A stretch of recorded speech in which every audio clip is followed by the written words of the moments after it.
Because I do a lot of stuff with dragons on this channel, it didn't really surprise me much to find out that I have a lot of subscribers who are big fans of the book series, Wings of Fire. I've been suggested this series tons and tons of times over the last year or so, and eventually got to a point where I was like, okay, I gotta give the series a read. Also, partially because it's getting a Netflix animated show in the next year or so or something. I don't know, the trailer's not out yet, so maybe it'll still be a while. But anyway, I mentioned to my aunt that a lot of people had recommended the series to me, and she was nice enough to give me a massive box full of every single book in the series so far. So thank you very much to her and to everyone who recommended I read it, because it is really great. I'm on book 3 now, and I think that gives me enough information to do a video on it. And I'm gonna start with my, sort of generic kind of PopCross thing to do when I find a new series I like. Take the characters from it and turn them into superheroes. Let's dive in, shall we? Let's go. Hit like if you want, subscribe if you feel like, but either way, enjoy the show. Superheroes are often a symbol of hope and protection. They're meant to make people feel safe. But on the island country of Pyrrhia, this was far from the case, for quite some time.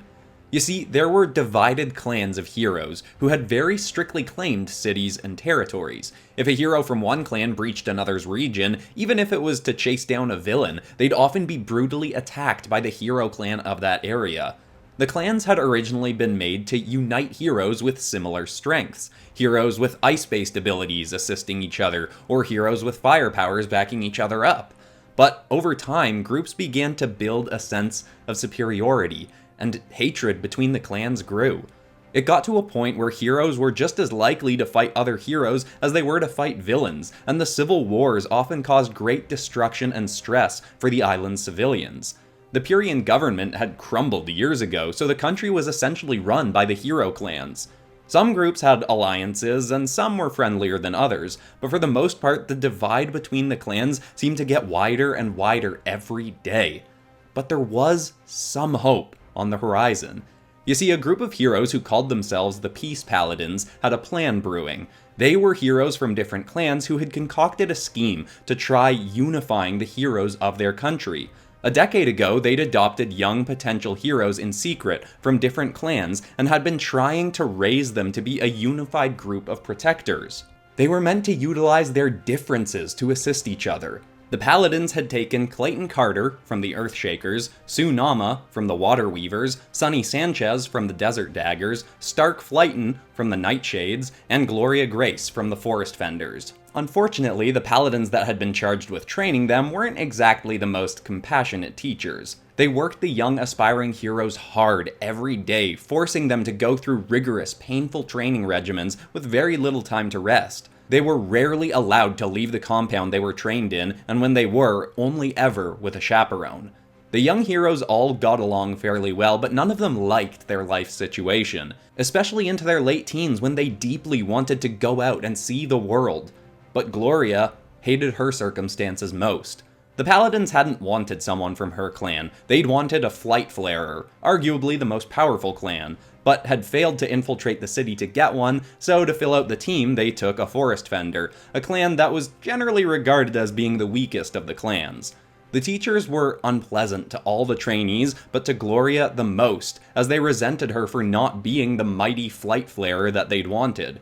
She embodied that resentment, and even hid some of her powers from her teachers just to spite them.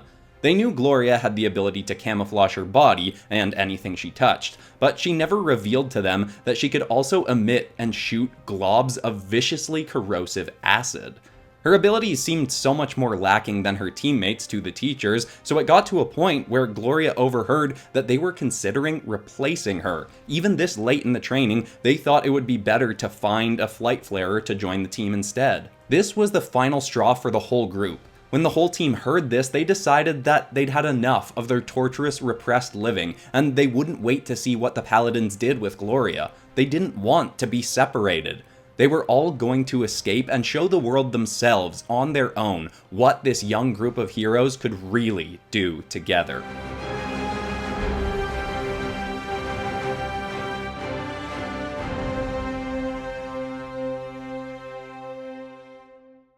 Using Gloria's secret acidic ability, the group melted their way through the walls of their compound, hotwired one of their teacher's cars, and fled to the nearest city, Skydom, the main hub of the Flight Flarers. They'd intended to drive right through and make their way to one of the regions where one of their group was actually from, but as they passed through the city, Clayton's heart sank, seeing the chaos of it all. The flight flarers were on patrol everywhere, stopping random civilians on the street to search them and berate them. It looked practically like a post-apocalyptic dystopia, with terrified civilians constantly afraid for their lives. When the group in their vehicle was approaching the other side of the city, a masked man with an overflowing bag of cash sprinted past the car looking terrified. He was suddenly slammed to the ground from a figure that shot from the sky wielding a flaming sword. The thief begged for mercy, claiming he only did what he did to feed his family, but this blade-wielding woman simply smirked, ignored his words, and raised her sword. Clayton suddenly sprung from the vehicle. His already muscular arm grew, shifting into mud. He hammered his fist into the hero, slamming her into a nearby wall. The rest of the group leapt out to back him up, as Clayton told the villain to leave the backpack and run. But the poor man only made it a few feet before another so-called hero stormed onto the scene and eviscerated him in a plume of flame. The group was soon surrounded by heroes, and the woman Clayton had struck stepped forth once more, looking uninjured and fascinated by the group. Unfortunately for them all, this was the most feared and revered hero in the city, Scorch Scarlet. Whatever she said was practically law in Skydom City, and her mob of minions were more than enough to overpower the young heroes and take them into custody. And in Skydom, when heroes from other regions were apprehended, they didn't just put them in prison or kill them, they took them to the arena. Scorch Scarlet had turned the city's football field into a coliseum where she'd make prisoners fight each other to the death for the entertainment of an onwatching crowd. The group of young heroes were separated and locked in different cells, too strong even for Clayton's significantly enhanced strength to break. They were kept in cages around the ring of the arena, so they could see inside as other heroes were forced to fight for their lives, waiting until it was their turn. As Clayton waited anxiously, feeling awful that he'd gotten his friends captured, a flight flare with perpetually burning skin came by his cage to stare at him. She looked to be a few years older than him, and was very intrigued by his abilities. She'd never seen an Earthshaker before, let alone one with his specific secondary ability, to be impervious to flames. This was Pyrrhia, Scarlet's #1 champion in the arena. If someone survived battles through enough of the other prisoners in a row, they'd be put up against Pyrrhia, a girl specifically raised for battle in the Death Ring. For someone who'd killed dozens of people in battles against their will, she seemed alarmingly friendly, and for the next few days would regularly come back to chat with Clayton. While he was openly displeased with her willingness to kill, Clayton slowly found himself growing somewhat fond of Pyrrhia. He'd even begun to discuss with her a possible plan to help his friends escape, and for her to join them. She'd no longer be forced to kill people for others' entertainment. But all the sense of ease Clayton was building from their budding friendship vanished after 5 days when one of his teammates, Sue, was hurled from her cell into the arena.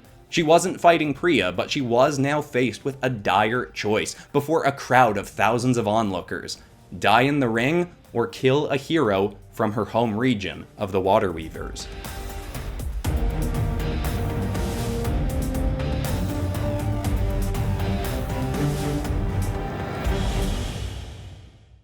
Sue's enemy looked exhausted and emaciated. Scorch Scarlet introduced the fighter to the crowd as a hero who'd refused to fight when previously put in the ring. As punishment, he'd been deprived of food for 2 weeks and only given a minuscule cup of water every 4 days, just to keep him alive, a particularly cruel punishment for a hero who had partially aquatic physiology. Prior to imprisonment, he'd lived in the ocean, off the coast of the Water Weaver region. Sue had no interest in fighting, and despite her fear of a similar punishment, she was willing to abstain if her foe was as well. But it seemed the torture had gotten to him. He attacked in a manic rage, and Sue was forced to fend for her life. Of course, she was not without her own abilities. She could channel the moisture in the air into dense water projectiles, along with having enhanced speed, strength, and durability. She could also breathe underwater and swim like a torpedo, but that was of no use in a dry, dusty arena. Her foe's abilities seemed limited on land, but he was clearly far stronger than her and had significant training. At first it seemed her best bet would be to keep a distance and riddle him with water blasts, but those only seemed to revitalize him more and more. Sadly, they didn't also reclaim him his sanity. He fought harder and more violently, and started landing blow after blow on Sue. Eventually, he hit her hard enough to send her flying into a concrete wall between two cells, snapping her shoulder out of place. He was on her again soon, and she no longer had time to think. She drew all the moisture she could out of his body, leaving him panting and exhausted. She thrust her leg out and sent him rocketing across the arena. She barely had time to breathe as the crowd roared up with its demand: death. Sue didn't want to do it. She'd contemplated having to kill someone eventually in her line of work to save a life, but this was a fellow hero who was simply out of his mind. She just stood there with the crowd booing her. But soon, the choice was made for her. Her foe took a final dry breath and collapsed. The torture mixed with her pulling the moisture from him had been too much. Inadvertently, Sue had killed him. But still, the crowd was displeased. They wanted a proper finale. That was when Scorched Scarlet called in her champion. Pyrrhia shot into the arena in a burst of flames. Heat irradiated the whole stadium as she cracked her flaming knuckles and prepared for a brawl.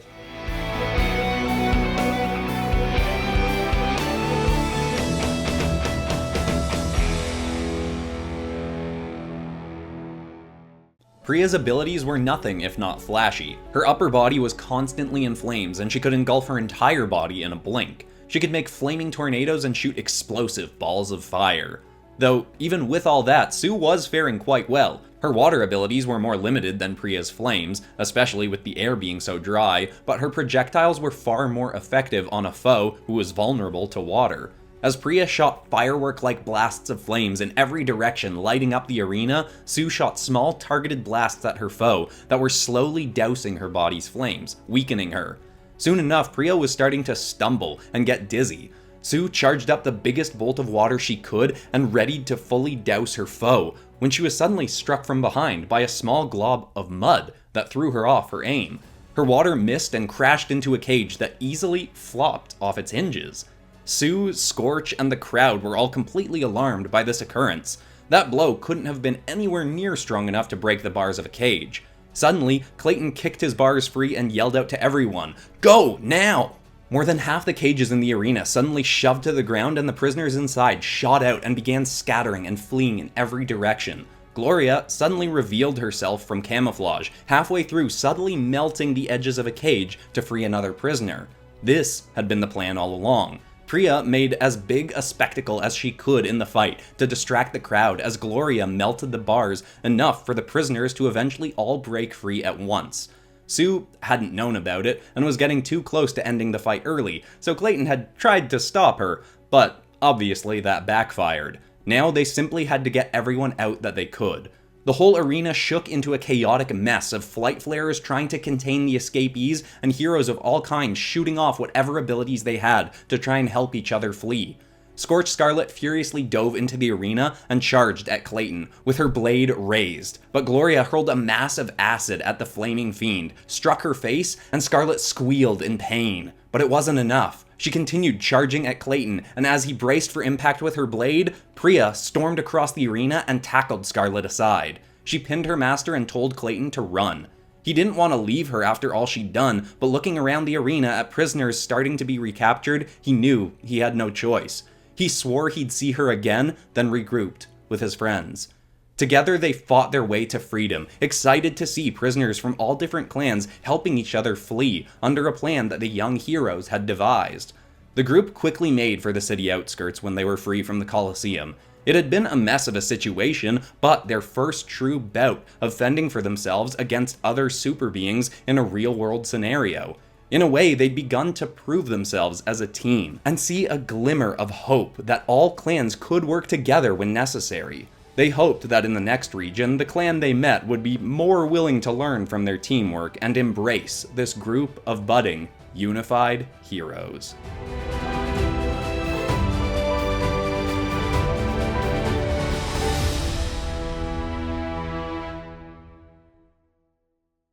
And so, I have finally done a Wings of Fire focused episode. Thank you so much to everyone that recommended this, because as I said, I really am enjoying the series, and if people are into this video enough, I'll probably, do more Wings of Fire stuff. maybe a sequel to this, or do an episode where I take dragons and fuse them together. I think that could be pretty fun. By the way, shout out to the awesome artist that does the book covers for these, Joy Ang, because they really are fantastic covers. I'll link her Instagram in the description. But anyway, if you're new to the channel and you like superheroes and dragons, which I'm assuming you do because you watched this far, I've got whole playlists full of turning different superheroes into dragons and turning lots of different things into superheroes. In particular, I recommend the second episode of Famous Cartoon Characters if they were on the Suicide Squad. People seem to be really enjoying that one lately. But besides that, that's all for today. I'm Christian Pearson. This has been PopCross Studios, home of the nerdiest art videos on YouTube. Thank you so much for watching, everybody, and I will see you all in the next episode on Friday. Goodbye.